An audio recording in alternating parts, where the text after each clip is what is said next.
London, December 1942. The war had swallowed Europe whole. Sirens moaned above the city, and the night sky flickered red as anti-aircraft guns thundered into the darkness. Deep beneath the chaos, under layers of steel and concrete, another kind of battle was raging. Silent, invisible, mathematical. Inside Bletchley Park's Hut 8, cigarette smoke curled around rows of weary men and women hunched over endless paper strips. The clatter of the bomb machine echoed through the bunker, relentless, rhythmic, mechanical. Every rotation of its gears clawed closer to a secret, a German naval code that could decide the fate of thousands in the Atlantic.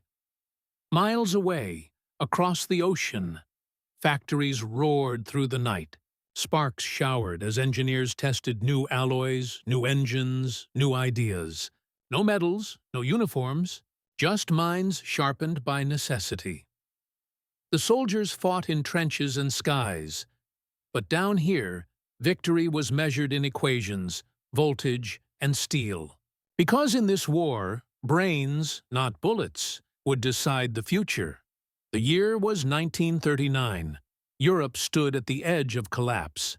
Germany's rise under Adolf Hitler had transformed a humiliated post-World War I nation into a mechanized juggernaut. Factories in the Ruhr Valley hummed with the sound of innovation twisted for destruction. Tanks, dive bombers, and a new kind of warfare that the world was unprepared for. This was the dawn of Blitzkrieg, the lightning war. Swift, calculated, and precise. It wasn't just soldiers storming across borders. It was a coordinated machine, armored divisions moving with air support, guided by radio and fueled by logistics. Every tank that rolled, every plane that flew, bore the imprint of an engineer's hand. While the generals took credit for victories, behind every breakthrough stood the technocrats, men who had turned mathematics, physics, and industry into weapons. German engineers like Fritz Todt and Hermann Goertz revolutionized infrastructure and war production. They turned the Autobahn into arteries of war, and their aircraft designers gave the Luftwaffe its deadly edge. Across the Channel, Britain watched in alarm. The fall of Poland, then France, showed that courage alone could not stop innovation. British commanders realized they were fighting not just an army, but a system built on engineering superiority. In the smoke-filled rooms of the British War Office, a quiet shift began. It wasn't discussed in parades or press briefings, but the change was profound. To win this war, Britain would have to think like an engineer. By 1940, the world's battlefields had become laboratories. At Dover, radar towers rose like steel sentinels along the cliffs, scanning invisible skies for German bombers. It was a technology so new that even its inventors doubted its reliability. But when the Luftwaffe came, those same radar screens gave the Royal Air Force time to scramble, transforming raw innovation into survival. Each success inspired more invention. The Ministry of Supply turned universities into war factories. Mathematicians left classrooms to join cryptography cells. Chemists and metallurgists were recruited to design fuel blends, explosives, and armor plating. Meanwhile, across the Atlantic, the United States was watching, waiting. In 1941, after Pearl Harbor, that wait ended, and with it began one of the most extraordinary mobilizations in history. American engineers, from Detroit's auto lines to California's aircraft plants, retooled entire industries overnight. Assembly lines once producing family cars now built Sherman tanks. Typewriter factories were redesigned to churn out machine gun parts. Women entered the industrial workforce en masse, the Rosie the Riveters, not just tightening bolts, but mastering machinery, calibrating engines, and transforming production science. It was the first time in modern history that nations fought not only with soldiers, but with scientists, draftsmen, and designers. Still, in 1940 and 1941, victory seemed distant. The Axis powers, Germany, Italy, and Japan, were winning. Their coordination was tight, their weapons advanced. From the deserts of North Africa to the jungles of Southeast Asia, Allied forces were retreating. Yet, beneath those early defeats lay an awakening. The Allies were learning that wars of the future would not be won by bravery alone, but by intellect, by those who could imagine the impossible and build it under fire. And in the basements, bunkers, and laboratories of Britain, the first sparks of that new warfare had already begun to glow. By 1942, the world's battlefields had become a proving ground for human invention. Every front, from the frozen steppes of Russia to the Pacific Islands, was now shaped by machines conceived in the minds of engineers. The Allies were adapting. They had learned from their early failures. What began as a war of manpower was transforming into a war of technology, precision, and production.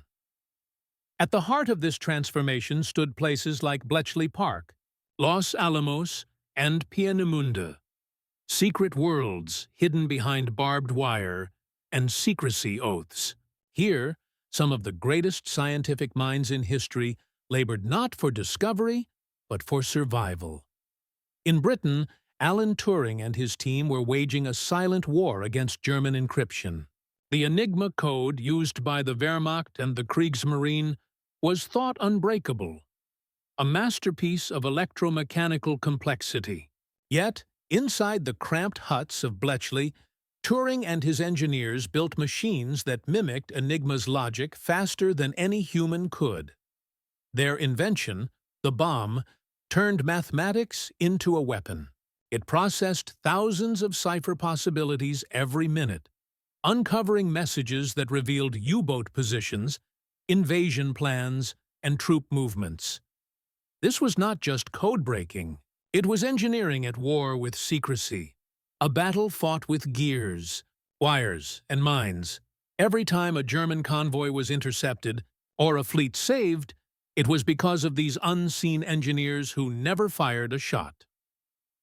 Across the Atlantic, the United States had become the arsenal of democracy.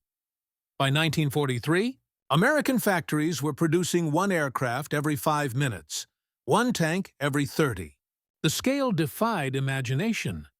Engineers like Henry J. Kaiser, who had built bridges before the war, turned shipbuilding into an exact science. His Liberty ships, once requiring months to construct, could now be assembled in under 5 days. Mass production had become a weapon of strategy. Every rivet and blueprint was part of the Allied offensive. Factories no longer followed battle plans. They were battle plans. Women, students, and retirees worked side by side, guided by slide rules and schematics rather than rifles. The enemy never saw these engineers, but their output decided which side had air cover, fuel, and armor. Meanwhile, Nazi Germany had its own empire of innovation.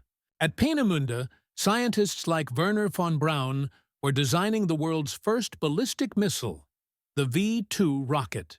It was a weapon years ahead of its time, supersonic, unstoppable, and terrifying. But Germany's genius was trapped within its own ideology. Hitler's obsession with superweapons drained resources from practical needs. While Allied engineers improved radar, logistics, and repair systems, German designers were forced to chase Hitler's fantasies. Massive tanks, jet bombers, and secret wonder weapons that arrived too late or too few. That imbalance between imagination and practicality would prove decisive. By 1944, the very definition of soldier was changing. The physicist, the mechanic, the mathematician, all had become instruments of war. New institutions like the Manhattan Project fused military discipline with academic research, creating a model that would redefine warfare forever. From Britain's radar network to America's atomic laboratories, engineers were no longer supporting the war effort. They were the war effort. As armies clashed across continents, another battle was being fought in workshops and laboratories. Equations replaced bullets. Prototypes replaced battalions, and while the generals still stood before maps, plotting troop movements with polished sticks, the real decisions, the ones that would decide the fate of millions, were being made behind closed doors by men and women in lab coats. The engineers' war had begun. In 1940, Britain's survival hung by a thread. The Luftwaffe darkened the skies daily, and London burned nightly. But somewhere along the southern coast, towers of steel and wire began to hum. These were Chain Home, the world's first operational radar network, a creation of engineers like Robert Watson Watt. The concept was simple, yet revolutionary. Radio waves could reveal the unseen. For the first time in history, a nation could see its enemies before they arrived. This technological edge, quietly refined in coastal laboratories, became Britain's invisible shield during the Battle of Britain. When the German bombers came, radar operators detected them miles before their arrival. RAF squadrons scrambled not randomly, but precisely. The result was astonishing. The Luftwaffe's losses mounted, and the invasion of Britain was halted. Radar was not a soldier's victory. It was the triumph of engineers who turned physics into foresight. Beyond radar, technology began reshaping every element of warfare. Engineers developed sonar systems to detect submarines, proximity fuses that detonated shells at optimal range, and fire control computers that guided naval guns with mathematical precision. Even the ballistics tables used by artillery units, once handwritten, were now generated by teams of mathematicians using early analog computers. War had entered a new era. Equations, signals, and circuits were as vital as bullets and bombs. Far from the front lines, another war was being waged, one of production, efficiency, and scale. In Detroit, engineers transformed the automobile industry into the beating heart of America's military machine. Men like Charles Sorensen of Ford and William Knudsen of General Motors revolutionized mass production under extreme conditions. The problem wasn't invention, it was output. The Allies needed tanks, planes, and ships faster than ever imagined. So, engineers redesigned the very process of manufacturing itself. At Willow Run, the Ford plant stretched over a mile long. Inside, the B-24 Liberator bomber was built like a car, piece by piece, station by station, until it rolled off the line ready for war. At its peak, a new aircraft left the factory every 63 minutes. This was not just an industrial feat. It was an act of wartime engineering genius. Across the ocean, Britain's engineers performed similar miracles under bombardment. Bombed factories were rebuilt overnight. Machine tools were relocated, split between hidden workshops in barns, tunnels, and schools. The Lancaster bomber, the Spitfire, and the Hurricane were not the work of one inventor, but of thousands of hands and minds, a collective engineering effort where precision met patriotism. Even in the Soviet Union, the engineering story was one of endurance. When Germany invaded in Operation Barbarossa, entire factories were dismantled and moved east beyond the Ural Mountains. Hundreds of miles of machinery, transported through chaos, reassembled under snow and ash. Within months, production resumed. Tanks rolled out of Siberian plants, while battles raged in Stalingrad. This logistical feat was pure engineering warfare. It wasn't about heroism on the battlefield, but mastery over physics, timing, and materials. The engineers didn't fire the guns, but they ensured that the guns never stopped firing. From Detroit to Moscow, a new realization dawned. The war was not being won on the front lines. It was being built behind them. And as the roar of industry grew louder, the line between factory and battlefield began to blur. Every weld, every wire, every calibrated machine became part of a single, global weapon. The machinery of victory. The hum of production. The rhythm of invention. The unseen calculations, all of it was setting the stage for something even greater. Because soon, engineers would not only build the tools of war, they would reinvent what war itself could be. By 1943, the war had become a laboratory without limits. The race for innovation was no longer about survival. It was about dominance. In the skies above Europe, aircraft design evolved faster than any commander could adapt. Jet propulsion, long confined to theory, became reality. German engineer Hans von Ohain and British inventor Frank Whittle independently pioneered the jet engine, each unaware of the other's progress. The Messerschmitt, Me-262, the first operational jet fighter, could outpace every Allied aircraft by over 150 miles per hour. Its design, sleek, metallic, and terrifyingly advanced, was proof that engineering brilliance could alter the balance of power overnight. Yet innovation alone could not win the war. Germany's jets came too late, their production crippled by shortages and sabotage. Allied bombing of industrial centers starved engineers of time and resources. Meanwhile, Allied inventors pushed forward with their own revolutions. British scientists developed H-2S radar, allowing bombers to navigate through darkness and clouds. American physicists experimented with proximity fuses, miniature sensors that could detect targets and detonate artillery shells mid-air, dramatically increasing accuracy. In the Pacific, engineers designed amphibious vehicles capable of crawling from sea to land, redefining assault tactics for island warfare. These innovations culminated in D-Day, where the marriage of engineering and strategy made the impossible invasion possible. War was no longer just destruction. It was invention accelerated by desperation. Each new breakthrough, whether a radar, a rocket, or a refined alloy, pushed humanity deeper into an era where science itself had become a weapon. And as nations raced toward the next great leap, one project stood above them all. A creation that would redefine the meaning of victory and horror alike. Not every engineer built weapons. Some built bridges, hospitals, and supply lines, the arteries that kept armies alive. On the front lines of North Africa, British Royal Engineers labored under artillery fire to clear mines and rebuild roads. Their work was thankless but essential. Without them, tanks and convoys would never have reached El Alamein.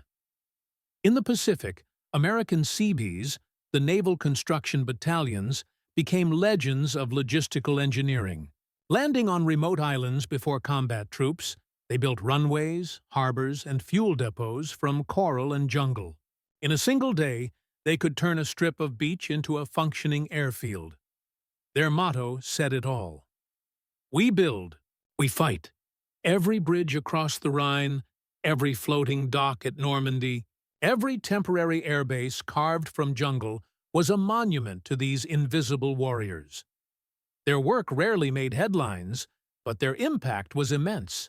When Allied logistics triumphed, it was because engineers had mastered movement, understanding that in modern warfare, speed and supply meant survival. Even medicine became an engineering problem. Portable surgical units, new blood storage systems, and field sterilization kits were all products of mechanical and chemical innovation. Engineers collaborated with doctors to design mobile hospitals, ensuring that soldiers wounded at dawn could be operated on before dusk.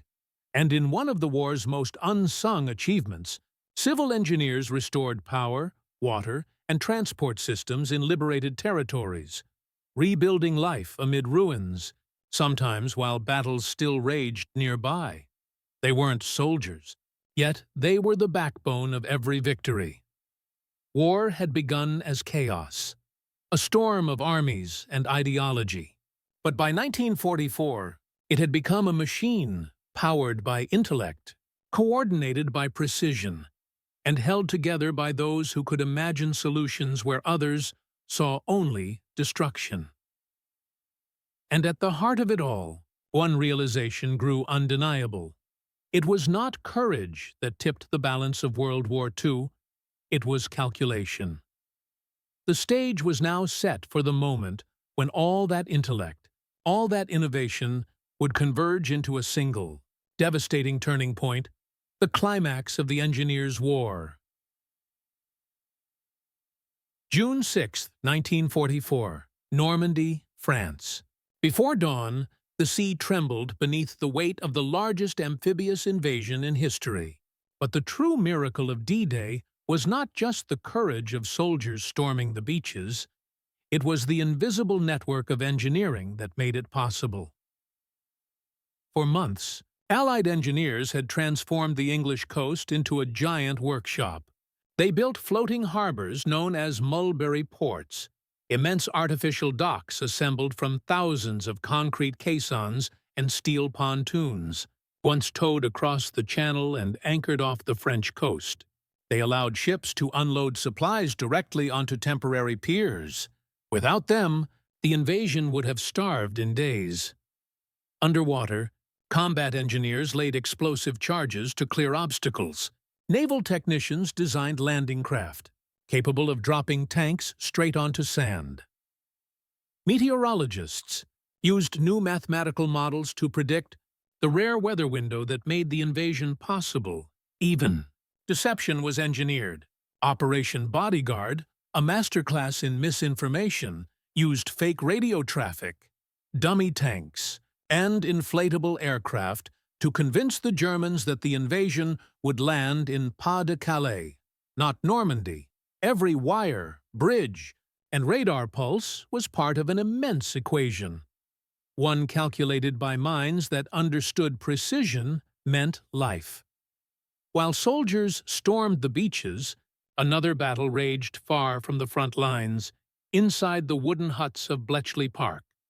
By 1944, Alan Turing's bomber machines had multiplied, each capable of decoding thousands of German messages a day. But they were no longer enough. The Germans had upgraded their encryption. Enigma was now joined by Lorenz, a far more complex cipher used by the High Command. Breaking it required a leap forward, one that would give birth to something entirely new. Enter the Colossus, the world's first programmable electronic computer. Built by engineer Tommy Flowers, Colossus used thousands of vacuum tubes to process information faster than any machine before it. It was a marvel of design and desperation, constructed in secret under the pressure of time and war. When Colossus came online in early 1944, it tore through Lorenz's messages in hours, revealing Hitler's strategic communications. Thanks to these decrypts, the Allies knew where the Germans were strongest and where they were blind. It was this intelligence that allowed the D-Day deception to succeed, saving tens of thousands of lives. Bletchley Park's engineers never fired a bullet, but their invention altered the very fabric of warfare. Their work shortened the war by years and laid the foundation for modern computing, a quiet revolution born from necessity. While codebreakers conquered ciphers, Allied engineers transformed the air war. Radar-guided night bombers now struck German industrial centers with accuracy unimaginable in 1940. The H-2S radar allowed navigators to see through darkness and cloud, turning cities into glowing outlines on screens. The P-51 Mustang, designed with British aerodynamics and powered by the American Rolls-Royce Merlin engine, gave Allied pilots air superiority over Europe. It was an engineering partnership that changed the balance of the skies, and beneath every flight lay mathematics, fuel calculations, drag coefficients, electrical systems, all perfected by engineers who understood that control of the air was not won by bravery, but by precision. Even the humble Jeep and field radio, ubiquitous, rugged and reliable, were triumphs of simplicity. Every bolt and circuit had been refined by designers who knew that in war, reliability meant survival. By the summer of 1944, engineering wasn't supporting the war. It was defining it. And yet, a greater storm was gathering. One so vast, so secret, that even those inside it barely understood its scale. A project that would not only end the war, but redefine humanity itself. In 1942, deep in the deserts of New Mexico, a new kind of warfare began. It had no trenches, no front lines, only equations, secrecy, and the ticking of the world's most dangerous clock. The Manhattan Project united over 130,000 scientists, engineers, and workers from across the United States, Britain, and Canada. Their mission: to unlock the atom before Nazi Germany did. It was an engineering effort on a scale never before attempted. Entire cities were built in secret. Los Alamos, Oak Ridge, Hanford, each dedicated to one purpose: mastering nuclear fission. Physicists like J. Robert Oppenheimer, Enrico Fermi, and Niels Bohr provided the theoretical backbone. But it was the engineers who made the impossible real. They designed reactors that could operate continuously without melting down, built centrifuges to separate uranium isotopes, and developed implosion mechanisms with tolerances measured in thousandths of an inch. Every bolt, every circuit, every inch of wiring was an act of faith in mathematics. In just 3 years, they achieved what once seemed unthinkable: the controlled release of atomic energy. July 16, 1945, Alamogordo, New Mexico. At 5:29 a.m., the desert exploded with light. The Trinity test, the world's first nuclear detonation, turned night into day. Scientists miles away felt the heat on their faces. The sand beneath the tower fused into glass. Oppenheimer whispered the words of the Bhagavad Gita: "Now I am become death, the destroyer of worlds." But in that terrible moment, it wasn't destruction that prevailed. It was proof. Proof that the mind, when driven by necessity, could command the forces of nature itself. Within weeks, the weapon born in New Mexico would be unleashed upon Hiroshima and Nagasaki. August 6, 1945. The B-29 Enola Gay soared above the clouds, carrying Little Boy, a 9,000-pound uranium bomb engineered to detonate at precisely 1,900 feet above ground. At 8:15 a.m., Hiroshima vanished in a blinding sphere of fire. 3 days later, Fat Man, a plutonium device perfected by the Los Alamos engineers, fell upon Nagasaki. In mere seconds, more than 200,000 lives were lost, soldiers and civilians alike. But the war, which had consumed the world for 6 years, was finally over. No general's strategy, no army's charge had ended it. A team of engineers and scientists had. For the first time in human history, war had been decided not by strength, but by intellect. When Emperor Hirohito announced Japan's surrender on August 15, 1945, the guns fell silent. Yet in laboratories and workshops across the world, another kind of silence settled, one heavy with realization. The men who built these machines had not just ended a war, they had opened the door to a new age. From radar to rockets, from decoding machines to atomic bombs, every milestone of the conflict bore one truth. World War II had been won by those who could build, not destroy, and the war had changed them. The engineers who once measured steel now measured conscience. The line between invention and annihilation had blurred forever. As the ruins of Europe smoldered and cities of ash rose over Japan, humanity stood face to face with the cost of its own brilliance. The machines of salvation had become instruments of extinction, and yet, even in that moment of reckoning, one truth remained. The world had entered an era where wars would no longer be fought by the might of armies, but by the mastery of minds. The world now faced the dawn of a new kind of peace, a fragile one held not by treaties, but by technology. And as soldiers returned home, engineers stayed behind, to rebuild, to reflect, and to reckon with what they had created. 25. The guns had gone silent, but the hum of machinery continued. Across the shattered continents of Europe and Asia, factories stood in ruins, laboratories abandoned, and airfields littered with twisted metal, the remains of a war that had pushed human ingenuity to its limits. As the smoke cleared, something remarkable became apparent. The victors were not merely the soldiers who fought on the front lines, but the engineers who had made their victory possible.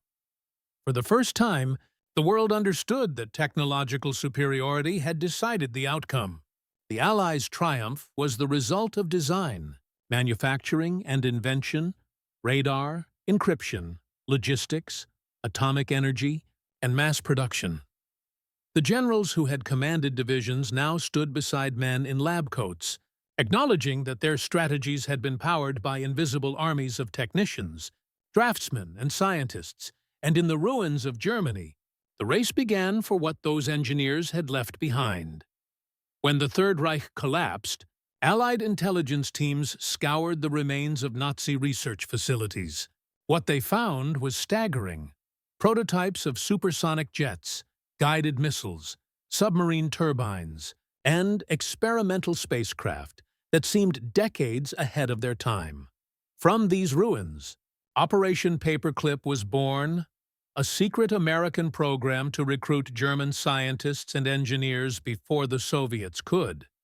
Among them was Werner von Braun, the brilliant and controversial mind behind the V-2 rocket, a weapon that had terrorized London. Now, under American guidance, his knowledge would lay the foundation for something entirely new: the space program. The irony was profound. The same technology that had once rained destruction on cities would now propel mankind toward the stars. Across the Atlantic, the Soviet Union pursued its own quest for captured expertise, relocating entire teams of German specialists to rebuild and advance its industries. The Cold War had begun, not between armies, but between laboratories. Even as new political tensions emerged, the post-war years saw a technological renaissance. Factories that once built tanks and bombers were converted to produce cars, televisions, and appliances. The industrial base created for war now powered peacetime prosperity.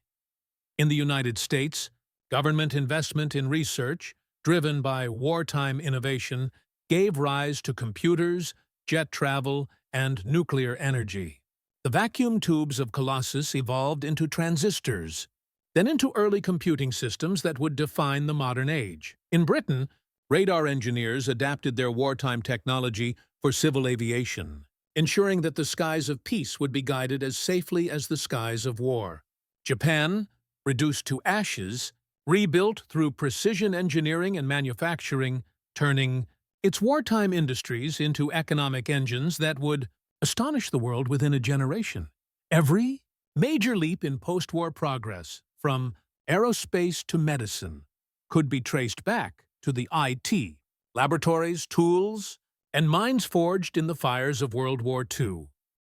But beneath the celebration of progress lay a deeper unease, because even as nations rebuilt, the shadow of their inventions lingered. The atomic bomb had not only ended a war, it had revealed a terrifying truth. Human genius had outpaced human control.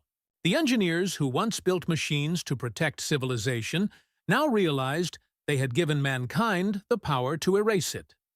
And as new alliances formed and superpowers rose, the next war, if it came, would not be fought with millions of men in trenches. It would be fought by the very technologies born from this one. By 1946, peace had a new face, and it looked like a laboratory.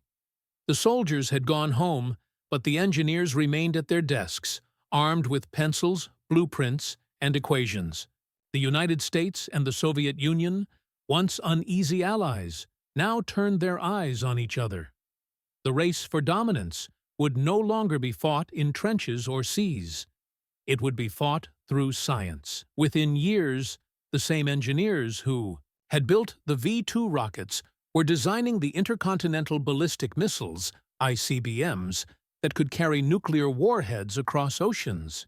Wernher von Braun, now working under the American flag, began developing the Redstone and later Saturn rockets, laying the foundation for space exploration and nuclear deterrence. The Soviet Union responded in kind.